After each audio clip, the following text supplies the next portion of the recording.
Well, then I guess we will call the meeting to order. This conference will now be recorded. Hello, everyone. Welcome to the Board of Selectmen's meeting for Thursday, June 4th. This meeting is being recorded. Is anyone else recording the meeting? Seeing none. We have an abbreviated agenda. I'm going to turn this over to the town manager. We have two items. So item one, Mrs. Jacobson, if you can clue us in, please.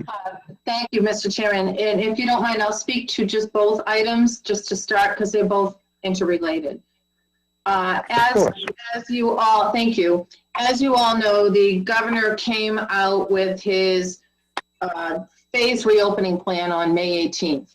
And as part of that plan, he had committed to providing additional guidance and information and regulations for ensuing phases as they came up. So phase 2 was anticipated to start at a minimum on June, or I should say at the earliest on June 8th, which is Monday. So the governor, from what we understand, will be making an announcement on Saturday as to whether phase 2 will initiate on Monday. So in anticipation of the governor announcing the start of phase 2 on Monday and not knowing about it until Saturday, we wanted to be proactive and come to the board and ask likewise for you to be proactive and give your consideration to taking a couple of critical votes now that would enable us to work with our restaurants to help them open under the conditions that the governor has issued for phase 2. Again, this could potentially be as early as Monday. We won't know till Saturday, but your next board meeting being Monday night, that would mean we might not be able to get things in place for certain businesses that are ready to move forward now, but for your vote. So that's why we're before you tonight. And I just want to point out, so we have the Assistant Town Manager, Ed Kazanovich, on the phone. We also have Darlene Coyle, who's the Director of Public Health and the Director of the Department of Development and Special Services. And she is also with Caleb Moody, who's our Building Commissioner, and along with Eileen Alexander. So Ed, myself, Darlene, Eileen, and Caleb have all been talking this week about how can we prepare the town for the inevitable reopening under phase 2 of restaurants that initially can only open outside. And we know there's a lot of steps that have to be taken to ensure that proper safety measures are met, proper COVID requirements are met, as well as a lot of zoning and other votes. So the governor issued an order on Monday, and it was, I mistakenly typed it up in your agenda as Executive Order 36. It's actually Executive Order 35. And the the order that the governor issued gave some flexibility to local licensing authorities, or LLAs, to be able to vote for certain approvals for extension or expansion of premises for liquor licenses without having to hold public hearings and without having to do abutter notifications. This is meant to expedite the process for the local business community.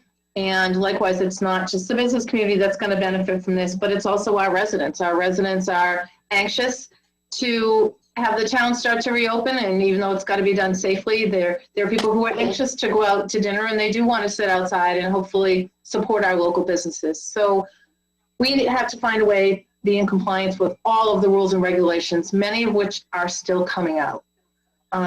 Mr. Chair, I just want to explain really quickly. Yesterday, a piece of legislation went through the House. House, I believe it's 4676. And it's legislation that will give further relief to municipal governments on a number of different levels. And one of those includes the issue that we're talking about tonight. So it actually, if it makes it through the Senate, and it's in the Senate now, it should probably be taken up by the Senate tomorrow or Monday, that would give the CEO of each municipality, of each city and town, the ability to set the process for working with local businesses for outdoor dining. So we would be allowed to have the town manager work with the building commissioner and the director of public health to put a process together that would be beneficial to the local businesses without being overly onerous. With that legislation still pending, we're following current guidelines. And I'm probably going to turn to Caleb for a minute, but under our current guidelines, we do issue temporary permits and temporary licenses that don't require an amendment to the site plan through the planning board. And these outdoor dining areas are considered temporary. They're considered temporary under the executive order. They're considered temporary until November, and they're considered temporary under the legislation that's still pending. So what we're asking you tonight, and then I can have Caleb and Darlene jump in, but what we're asking you tonight is to take two votes. The first item that you'd vote on would be to give a blanket approval of an extension of premises for all holders of liquor licenses, and you do have that list before you of all the liquor license holders in town. But we would want you to take that vote conditional upon a review of the DCG, the Development Coordinating Group, and approval of the building commissioner and the director of public health. So if you could give a blanket vote that would allow these businesses to extend their premises and have outdoor dining, we would then, the onus of responsibility would be on the town administration to work with them to make sure that they're meeting safety standards, public health standards, and all the COVID regulations under the state. And it would expedite the process because some of these restaurants may not want to have outdoor dining, and some may be waiting for the governor's announcement, in which case they may not even come in for their application. So we're trying to get an approval ahead of time that will give us the opportunity to work with some of the businesses. And I know Caleb has already met with, I believe, 3 of the restaurants since yesterday, trying to help get them prepared to go. So the second vote would be asking you to approve of the ability to serve food and outside dining for those holders of common vic licenses in town. Again, conditional upon review of the Development Coordinating Group and approval of the building commissioner and director of public health, who would ensure that before they opened for outside dining, they met everything that they would have to meet. And common vic holders would be something like a coffee shop or a McDonald's or someone that maybe doesn't always have outdoor dining, but under the governor's order has the ability to have outdoor dining as long as the local government approves it. So those are the 2 votes that we're talking about tonight. Mr. Chair, is it okay with you if I just have Caleb explain to you why we don't need the site plan approval even without the current legislation pending because it is temporary? Sure, absolutely. Okay. Caleb, do you mind unmuting? Thank you. Not at all, Julie, thanks. So what we're doing is treating these exactly like we treat all of our temporary events. I can say that Eileen from the Board of Health, myself, and Captain Moran from Auburn Fire have met with 3 of our alcohol licenses already, and then 1 of our common vic licenses, just trying to get them a jump start on preparing. We're going to be requiring barriers for protection from cars because a lot of these seating areas are going to be inside parking lots. So we have to look at the parking that they have now, how many seats they have now, how many seats they're going to have outside, and then how much parking they're going to have left to accommodate those outdoor seats. And then the major thing we're looking at is fires, looking at make sure they have access to the building and to the tented area or the tabled area, and then also access to fire department connections and make sure we still have proper protection for the seated areas. So we're treating them like we would any temporary event. DCG is going to review all the applications. We're just trying to give the businesses a jump start because once they hear that they can open, they're going to be in a hurry to do so. Prevent you guys from having to meet on short notice again. Okay.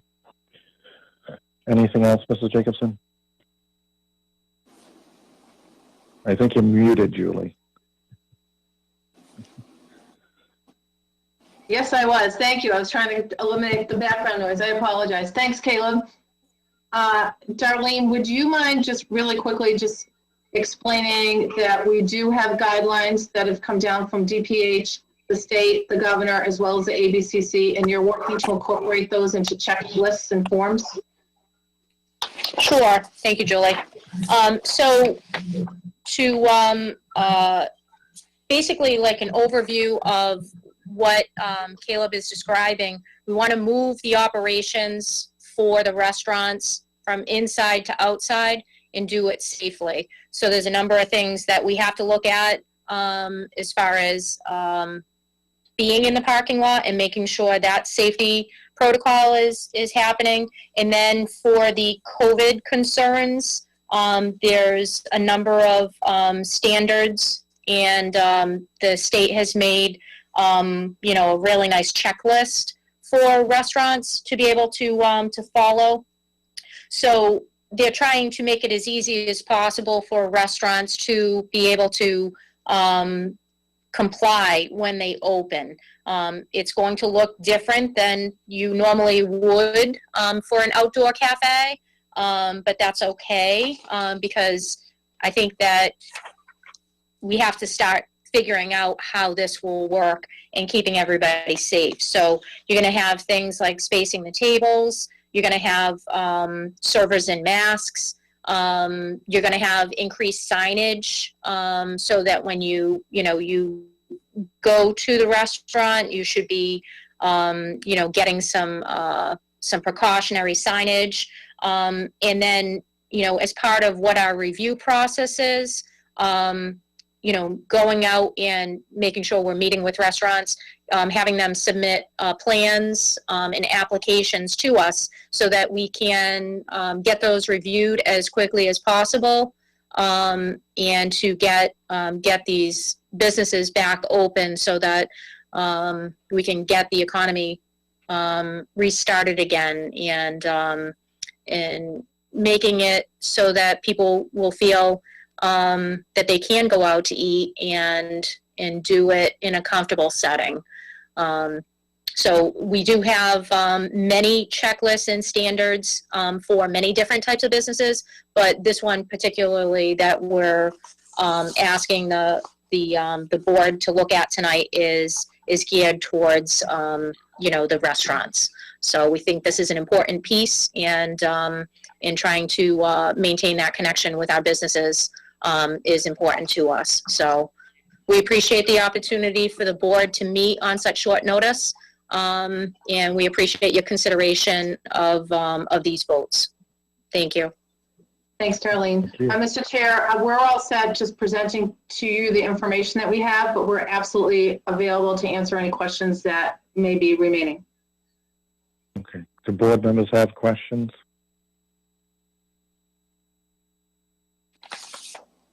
Seeing none. I do have. I'm sorry, Mr. Chairman. I can see the screen. Doreen is raising her hand. She's just trying to unmute. Oh, okay. Okay. All right. Mrs. Goodrich, go ahead. Thank you. Sorry, I couldn't get it to unmute. Thank you, Mr. Chairman. I do have a couple of questions, but first I'll make a comment. Thank you for the work that you're doing on this.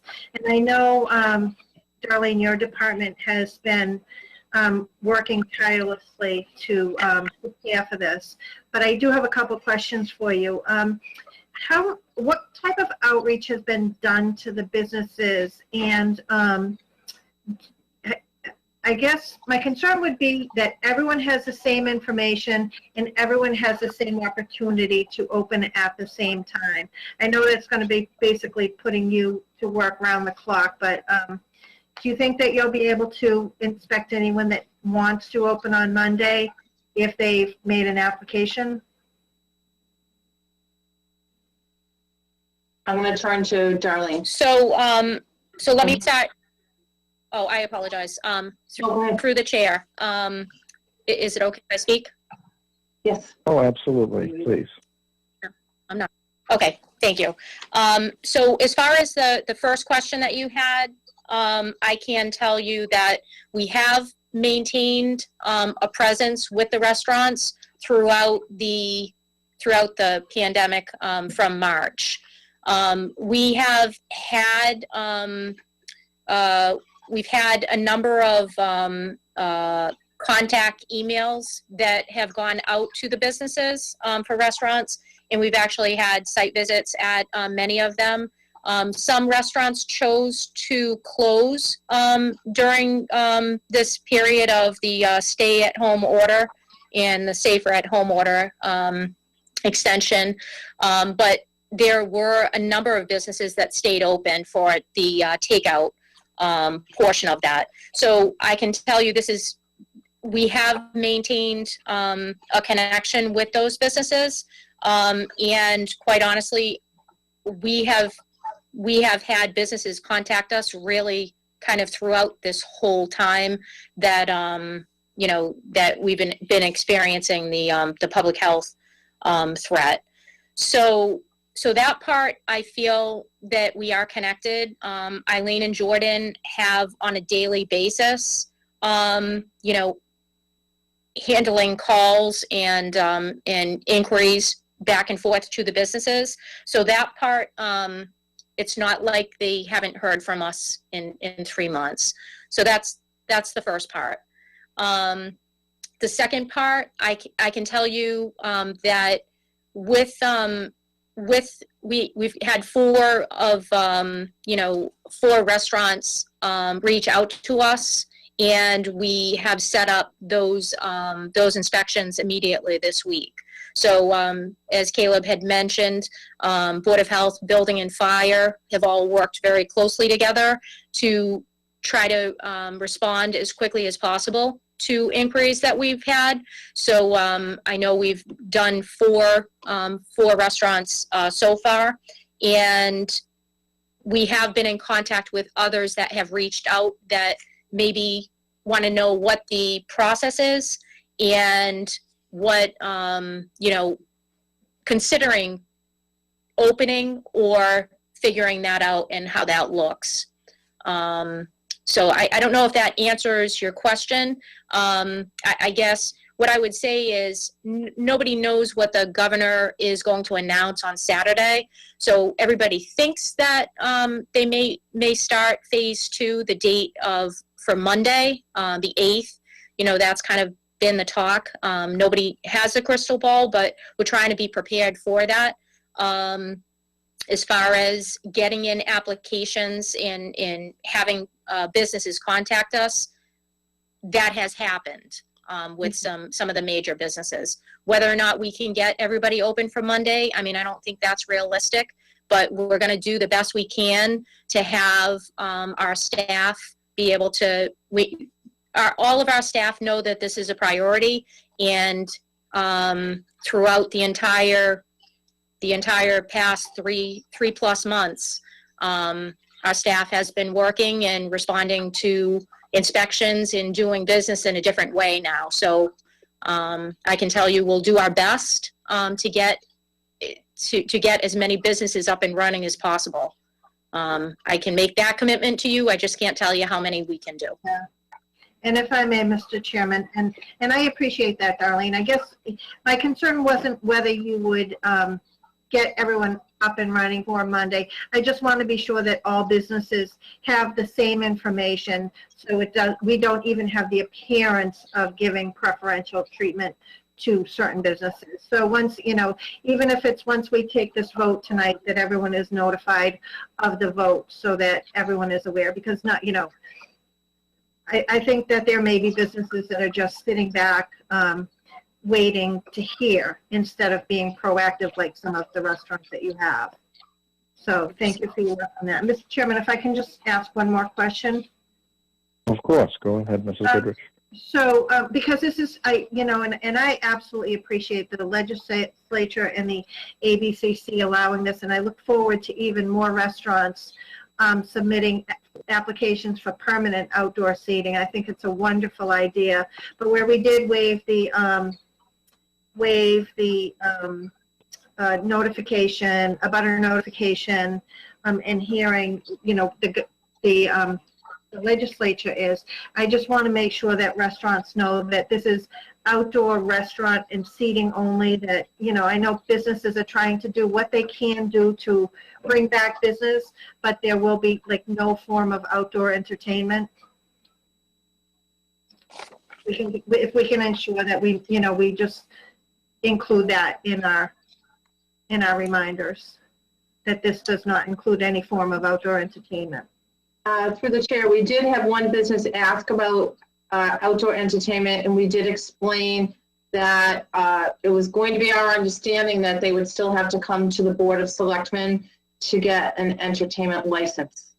So that will be our response when we're asked, that they still have to go through that process.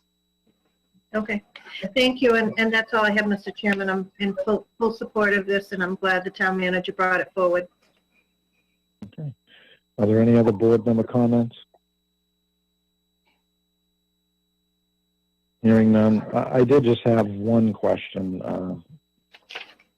We're driving people to the DCG as part of this process. I know there's a typical schedule for the DCG to meet. Are we increasing the availability or the meetings of DCG to deal with the anticipated influx of requests for approval and reviews? So I'll let Darlene give you the specifics, but I can tell you that DCG has already met on this in the generic sense to look at and come up with the checklist of what they're going to be looking for. And then the individual members of the DCG, which include Darlene, Caleb, and Captain Morin from the fire department for fire inspections, have already started to review those applications that they did receive early.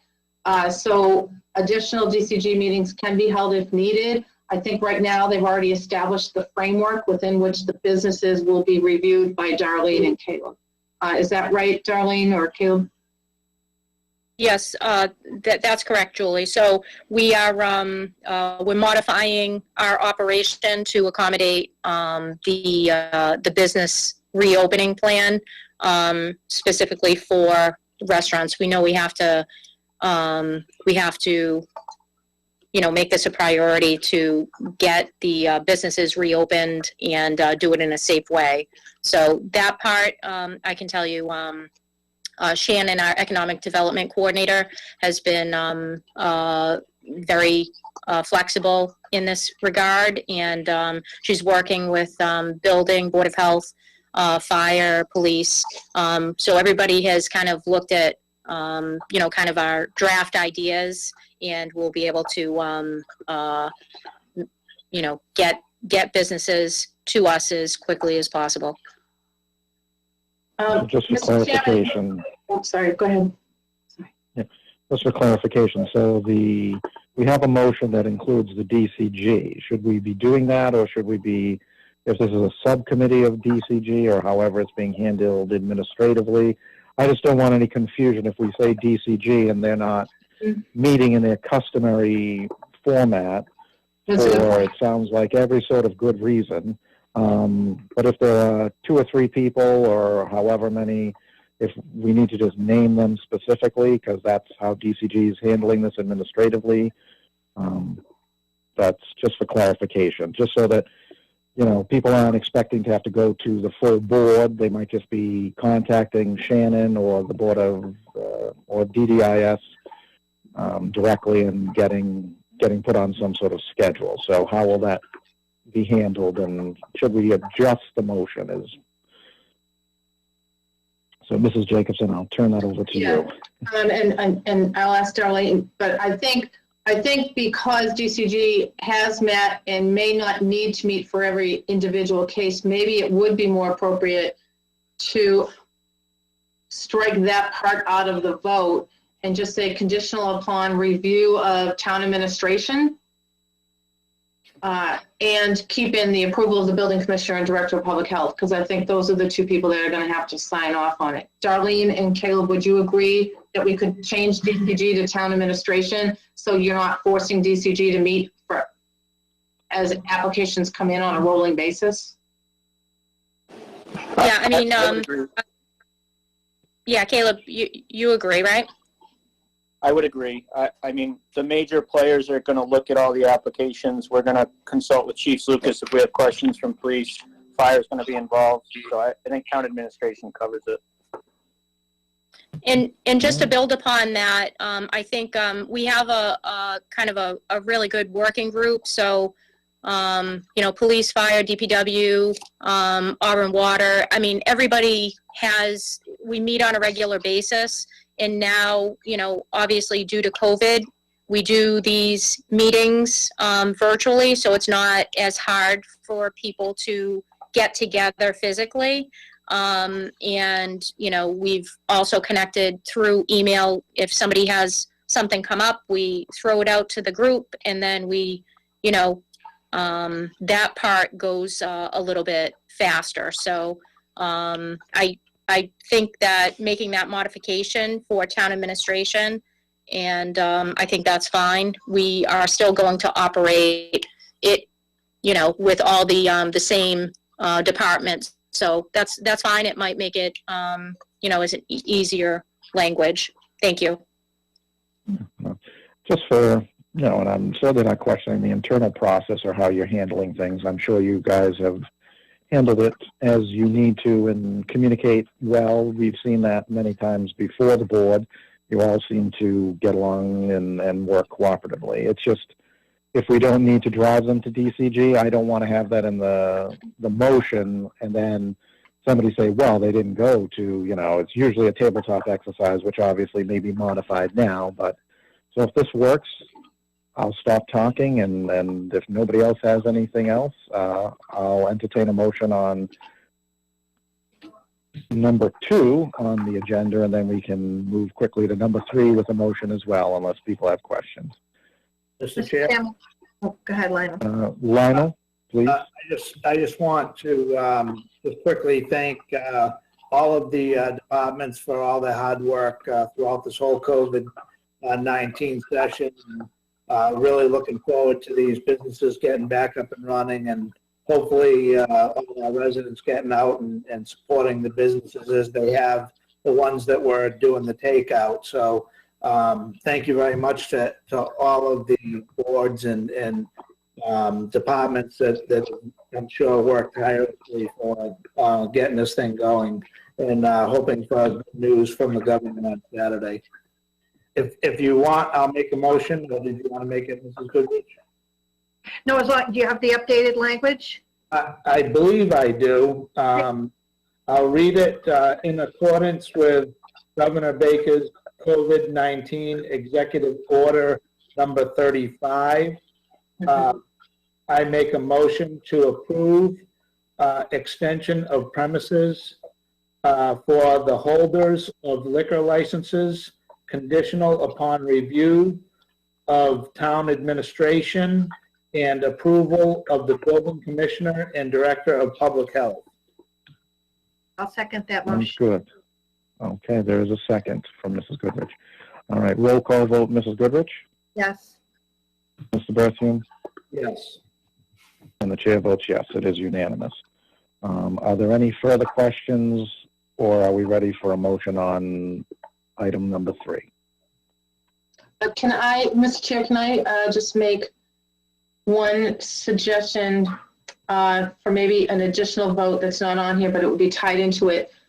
The issue about the ABCC, and they normally charge $200 for an extension of premises. The town doesn't, the ABCC does. And my understanding is the governor's order and the ABCC waived that charge. They said that they don't need to be involved. It may be helpful, just in case that guidance changes in any way, to have the board take a vote to just waive any associated fees with the extension of premises. Right now, they appear to be waived already without your vote, but I'm just thinking if the governor's order changes or the ABC changes or the legislation changes, rather than having to come back for another vote from you, if you wouldn't mind, it's all tied into this, to just maybe amend the first motion or just create another vote to just say to waive any fee that may be associated with this. Okay.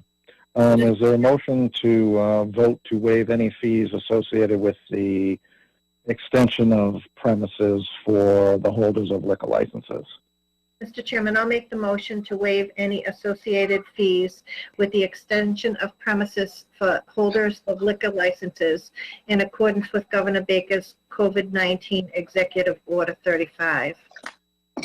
Okay, thank you, Mrs. Goodrich. Mr. Berthium seconds it. Roll call, Mrs. Goodrich, Yes. Mr. Berthium, Yes. and the chair votes yes, so that's unanimous. Okay, thank you for that. Item 3 is the common victualers.